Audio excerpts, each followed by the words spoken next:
¿Sabías que la isla de Rodas, que el apóstol visitó hacia el final de su tercer viaje misionero, era famosa por el Coloso de Rodas, considerado una de las siete maravillas del mundo antiguo? Esta estatua de casi 34 metros, 110 pies de altura, se construyó alrededor del año 300 antes de Cristo para celebrar la victoria de Rodas sobre la isla vecina de Chipre. Estuvo en pie durante 56 años hasta que un terremoto la derribó. Hoy estamos en nuestro día 153 de nuestro plan de estudio leyendo el Nuevo Testamento y Salmos en un año. Oramos juntos. Gracias te damos, amado Señor, en este día. Padre, te pedimos que nos ayudes en esta lectura, que tu Espíritu Santo nos guíe a través de tu palabra. Ilumina nuestras mentes, ayúdanos a meditar en tu palabra diariamente y a ponerla en práctica en nuestra vida diaria. En el nombre de tu Hijo amado Jesucristo, te lo pedimos y decimos amén. Hechos 20. Viaje de Pablo por Macedonia y Grecia. Después que cesó el alboroto, Pablo mandó llamar a los discípulos y habiéndolos exhortado, despidiéndose, partió para ir a Macedonia. Y después de recorrer aquellas regiones y de haberlos exhortado mucho, llegó a Grecia. Pasó ahí 3 meses y habiéndose tramado un plan en su contra de parte de los judíos cuando estaba por embarcarse para Siria, tomó la decisión de regresar por Macedonia. Lo acompañaban Sópater de Berea, hijo de Pirro, Aristarco y Segundo de los tesalonicenses, Gayo de Derbe y Timoteo, Tíquico y Trófimo de Asia. Pero estos se habían adelantado y nos esperaban en Troas. Nos embarcamos en Filipos después de los días de la fiesta de los panes sin levadura. Y en 5 días llegamos a donde ellos estaban en Troas, y ahí nos quedamos 7 días. Despedida de Pablo en Troas. El primer día de la semana, cuando estábamos reunidos para partir el pan, Pablo les hablaba pensando salir al día siguiente y prolongó su discurso hasta la medianoche. Había muchas lámparas en el aposento alto donde estábamos reunidos y estaba sentado en la ventana un joven llamado Éutico. Como Pablo continuaba hablando, Éutico fue cayendo en un profundo sueño hasta que, vencido por el sueño, se cayó desde el tercer piso y lo levantaron muerto. Pero Pablo bajó y se tendió sobre él y después de abrazarlo dijo: no se alarmen porque está vivo. Volviendo arriba después de partir el pan y de comer, conversó largamente con ellos hasta el amanecer y entonces se marchó. Al muchacho se lo llevaron vivo y quedaron grandemente consolados. Viaje de Troas a Mileto. Entonces nosotros, adelantándonos a tomar la nave, salimos para Asón con el propósito de recoger ahí a Pablo, pues así lo había decidido, deseando él ir por tierra hasta Asón. Cuando nos encontró en Asón, lo recibimos a bordo y nos dirigimos a Mitilene. Saliendo de ahí al día siguiente, llegamos frente a Quío y al otro día atracamos en Samos. Habiendo hecho escala en Trogilio, al día siguiente llegamos a Mileto, porque Pablo había decidido dejar a un lado a Éfeso para no detenerse en Asia, pues se apresuraba para estar en Jerusalén el día de Pentecostés si le era posible. Desde Mileto mandó mensaje a Éfeso y llamó a los ancianos de la iglesia. Despedida en Mileto. Cuando vinieron a él les dijo: ustedes bien saben cómo he sido con ustedes todo el tiempo, desde el primer día que estuve en Asia. He servido al Señor con toda humildad, con lágrimas y con pruebas que vinieron sobre mí por causa de las intrigas de los judíos. Bien saben cómo no rehuí declararles a ustedes nada que fuera útil y de enseñarles públicamente y de casa en casa, testificando solemnemente tanto a judíos como a griegos del arrepentimiento para con Dios y de la fe en nuestro Señor Jesucristo. Ahora yo, atado en espíritu, voy a Jerusalén sin saber lo que allá me sucederá, salvo que el Espíritu Santo solemnemente me da testimonio en cada ciudad diciendo que me esperan cadenas y aflicciones. Pero en ninguna manera estimo mi vida como valiosa para mí mismo, a fin de poder terminar mi carrera y el ministerio que recibí del Señor Jesús para dar testimonio solemne del Evangelio de la gracia de Dios. Y ahora, yo sé que ninguno de ustedes, entre quienes anduve predicando el reino, volverá a ver mi rostro. Por tanto, les doy testimonio en este día de que soy inocente de la sangre de todos, pues no rehuí declararles todo el propósito de Dios. Tengan cuidado de sí mismos y de toda la congregación en medio de la cual el Espíritu Santo les ha hecho obispos para pastorear la iglesia de Dios, la cual Él compró con su propia sangre. Sé que después de mi partida vendrán lobos feroces entre ustedes que no perdonarán el rebaño. También de entre ustedes mismos se levantarán algunos hablando cosas perversas para arrastrar a los discípulos tras ellos. Por tanto, estén alertas, recordando que por 3 años de noche y de día no cesé de amonestar a cada uno con lágrimas.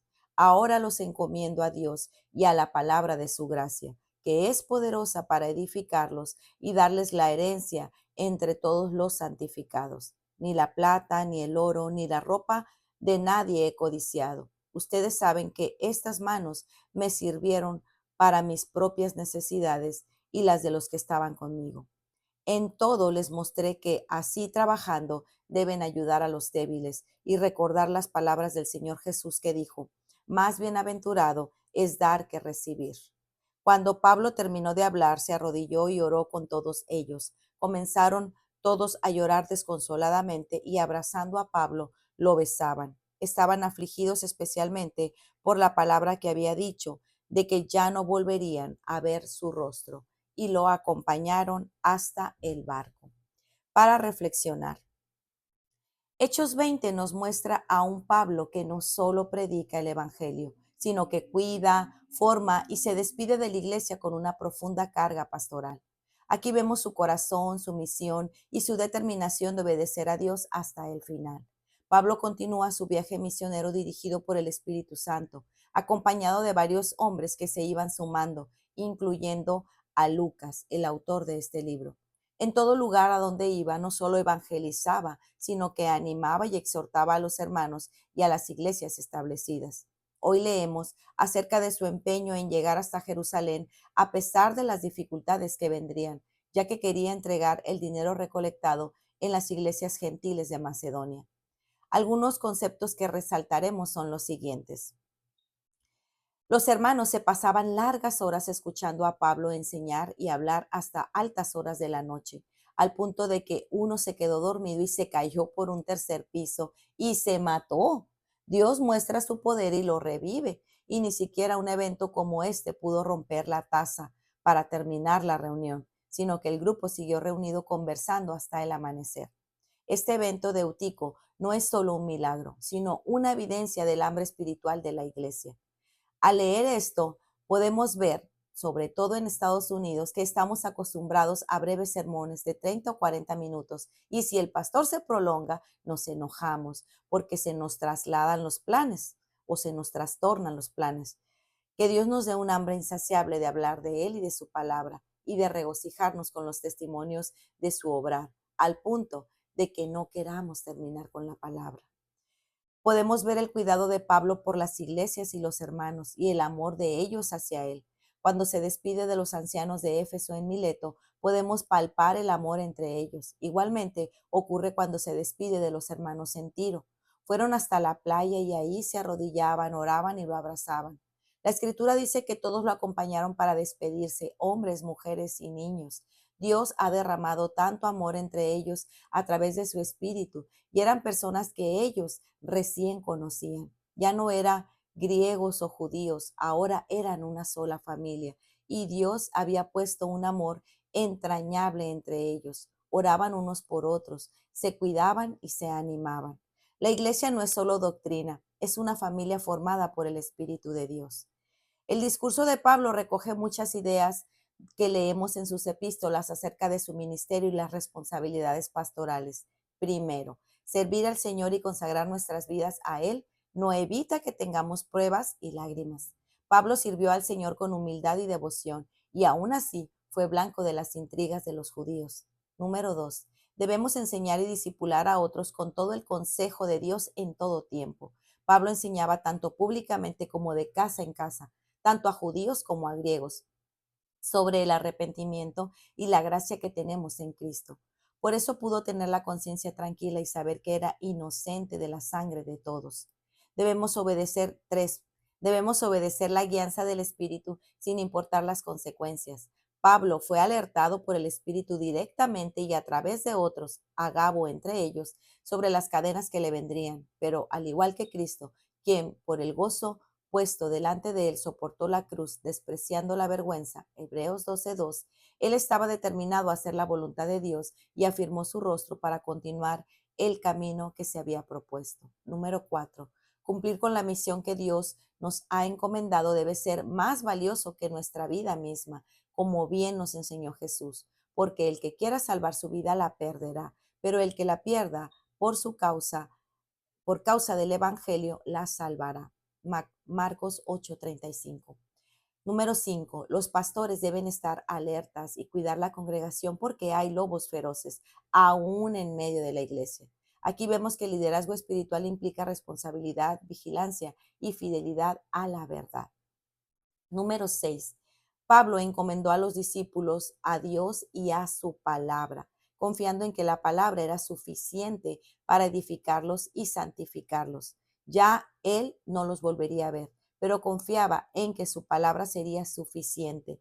Cuando discipulamos a alguien es importante saber y recordar que nuestros discípulos tienen un mejor maestro y este es Jesús, aplicando la palabra a través del Espíritu Santo.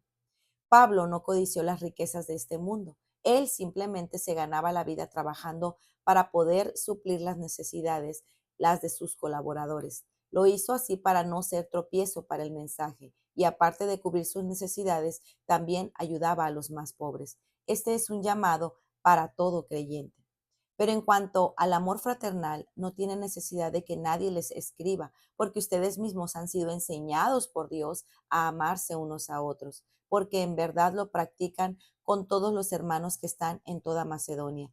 Pero les instamos, hermanos, a que abunden en ello más y a que tengan por su ambición el llevar una vida tranquila y se ocupen en sus propios asuntos y trabajen con sus manos, tal como les hemos mandado. Primera de Tesalonicenses 4:9-11. El que roba no robe más, sino más bien que trabaje haciendo con sus manos lo que es bueno, a fin de que tengan que compartir con el que tiene necesidad. Efesios 4:28. Y entre otros conceptos que aprendimos hoy, vemos que la voluntad de Dios siempre será el lugar correcto, aunque sea doloroso. Pablo sabía que le esperaban circunstancias difíciles en Jerusalén, pero él estaba convencido de que Dios lo quería ahí. Personas que lo amaban y querían lo mejor para él se quisieron interponer a su camino para salvarlo. El profeta Agabo y otros hermanos, al punto de llorar al ver el destino que le esperaba. Pero Pablo no se dejó persuadir. Es humano no querer que las personas a quienes amamos sufran, ¿cierto? Y vamos a querer librarlas de los peligros y de las circunstancias difíciles. Pero cuando los hijos de Dios están en comunión íntima con Dios a través de su palabra y la oración y están dispuestos a vivir una vida consagrada de autonegación, ellos sabrán qué es lo que Dios quiere para ellos y aunque sea doloroso, estarán dispuestos y gozosos a enfrentarlos para la gloria de Dios. Cuando Cristo compartió con sus discípulos los sufrimientos que le esperaban, Pedro quería evitarlo. Ante esto, Cristo le respondió: quítate de mí, Satanás. Me eres piedra de tropiezo porque no estás pensando en las cosas de Dios, sino en las de los hombres. Mateo 16:23. No nos dejemos usar por Satanás al querer librar a una persona amada de los planes que Dios tiene para él o ella. Los caminos y los planes de Dios siempre son los mejores, aun si están pavimentados de sufrimiento. Para meditar, ¿hay en ti hambre real por la palabra de Dios? ¿Estás cuidando y edificando a otros con fidelidad? ¿Estás dispuesto a obedecer a Dios incluso cuando su voluntad implica dolor? Pues muy bien, amigos, este ha sido nuestro día 153. Nos vemos el día de mañana. Que el Señor les bendiga grandemente. Hasta pronto. Bendiciones.